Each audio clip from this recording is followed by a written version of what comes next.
तो आइए हम आपको बताने जा रहे हैं आज माघ कृष्ण पक्ष फागुन मास विजया एकादशी का महत्व का कथा सुनाने जा रहे हैं। आप लोग कथा को सुनिए।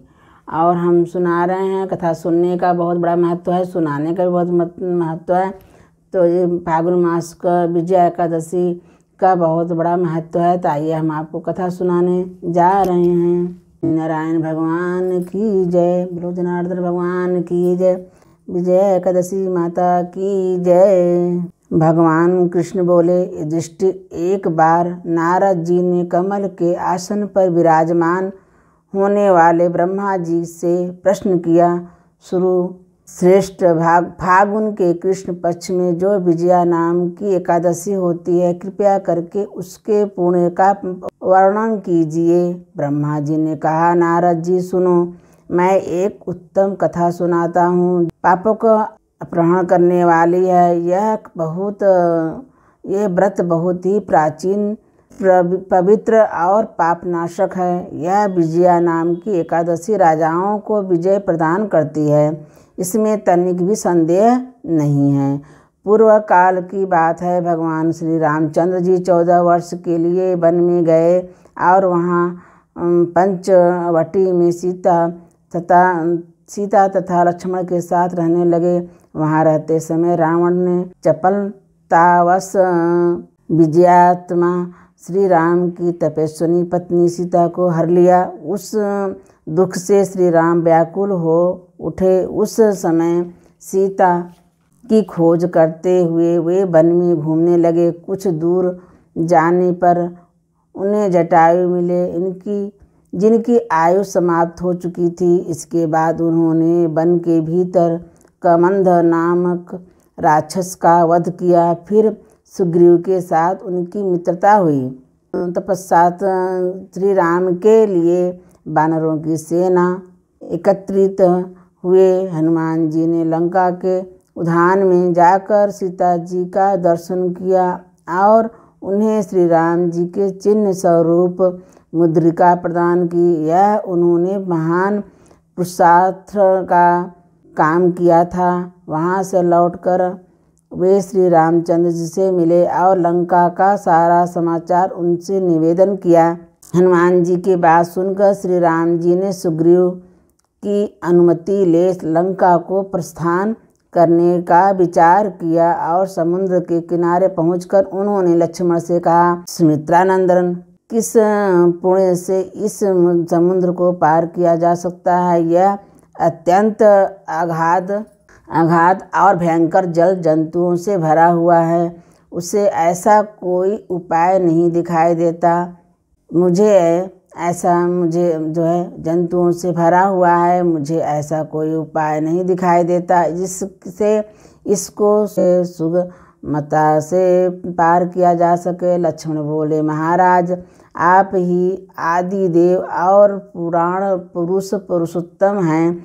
आपसे क्या छिपा है? यहाँ द्वीप के भीतर धालभ्य नाम की मुनि रहते हैं। यहाँ से आधे योजन की दूरी पर उनका आश्रम है। रघुनंदन, उन प्राचीन मुनिवर के पास जाकर उन्हीं से इसका उपाय पूछिए। लक्ष्मण की यह अत्यंत सुंदर बात सुनकर श्री रामचंद्र जी महामुनि बकदालभ्य से मिलने के लिए गए। वहाँ पहुंचकर उन्होंने मस्तक झुकाकर मुनि को प्रणाम किया। मुनि उनको देखते ही पहचान गए कि ये पुराण पुरुषोत्तम श्री राम हैं, जो किसी कारणवश मानव शरीर में अवतीर्ण हुए हैं। उनके आने से महर्षियों बड़ी प्रसन्नता हुई। उन्होंने पूछा, श्री राम, आपका कैसे यहाँ आगमन हुआ? श्री राम बोले, ब्रह्मण, आपकी कृपा से राक्षसों सहित लंका को जीतने के लिए सेना के साथ समुद्र के किनारे आया हूँ। मुनि, आप जिस प्रकार समुद्र पार किया जा सके वह उपाय बतलाइए, मुझ पर कृपा कीजिए।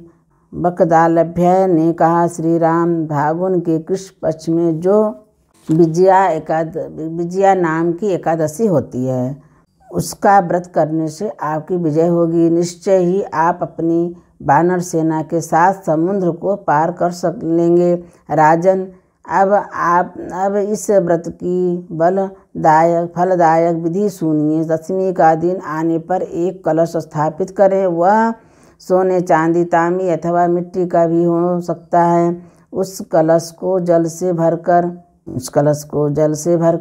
उसमें पल्लव डाल दें। उसके ऊपर भगवान नारायण जी के स्वर्णमय विग्रह की स्थापना करें। फिर एकादशी के दिन प्रातःकाल स्नान करें। कलश को पुनः स्थिरतापूर्वक स्थापित करें। माला, चंदन, सुपारी तथा नारियल आदि द्वारा विशेष रूप से उसका पूजन करें। कलश के ऊपर सप्त धान्य और जौ रखें। गंध, धूप, दीप और भांति भांति के नैवेद्य से पूजन करें। कलश के सामने बैठकर वह सारा दिन उत्तम कथा वार्ता आदि के द्वारा व्यतीत करें तथा रात में भी वहाँ जागरण करें। अखंड व्रत की सिद्धि के लिए घी का दीपक जलाएं। फिर द्वादशी के दिन सूर्योदय होने पर उस कलश को किसी जलाशय के समीप, नदी, झरने या पोखरे के तट पर ले जाकर स्थापित करें और उसकी विधिवत पूजा करके देव प्रतिमा सहित उस कलश को वेद वेता ब्राह्मण के लिए दान कर दें। महाराज, कलश के साथ ही और भी बड़े बड़े दान देने चाहिए। श्री राम, आप अपने युद्धपतियों के साथ इसी विधि से प्रयत्नपूर्वक विजय का व्रत कीजिए। इसके आपकी विजय होगी। ब्रह्मा जी कहते हैं, नारद यह सुनकर श्री रामचंद्र जी ने मुनि के कथनानुसार उस समय विजया एकादशी का व्रत किया और उस व्रत के करने से श्री रामचंद्र जी की विजय हुए। उन्होंने संग्राम में रावण को मारा, लंका पर विजय पाई और सीता को प्राप्त किया। श्री रामचंद्र भगवान की जय। श्रीमन नारायण नारायण नारायण। बेटा, जो मनुष्य इस विधि से व्रत करते हैं उन्हें इस लोक में विजय प्राप्त होती है और उनका परलोक भी अच्छे बना रहता है। भगवान श्री कृष्ण कहते हैं, युधिष्ठिर, इस कारण विजया का व्रत करना चाहिए। इस प्रसंग को पढ़ने और सुनने से वाजपेयी यज्ञ का फल मिलता है। युधिष्ठिर ने कहा, श्री कृष्ण, मैंने विजया एकादशी का महत्व जो महान फल देने वाला है सुन लिया। अब फागुन व्रत का करना चाहिए। प्रसंगों का पढ़ने और सुनने से वाजपेयी यज्ञ का फल मिलता है। लक्ष्मी नारायण भगवान की जय। श्री भगवान की जय। श्री लक्ष्मी भगवान की जय। ओम जनार्दन भगवान की जय। श्रीमन नारायण नारायण नारायण।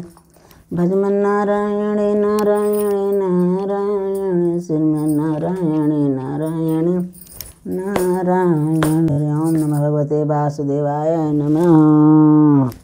तो हम कथा को यहीं पर हम विराम देते हैं। तो आप लोगों को हमारी कथा अच्छी लगी हो सुनने में, तो आप लोग हमारे वीडियो को लाइक करें, शेयर करें, सब्सक्राइब करें। नमस्कार।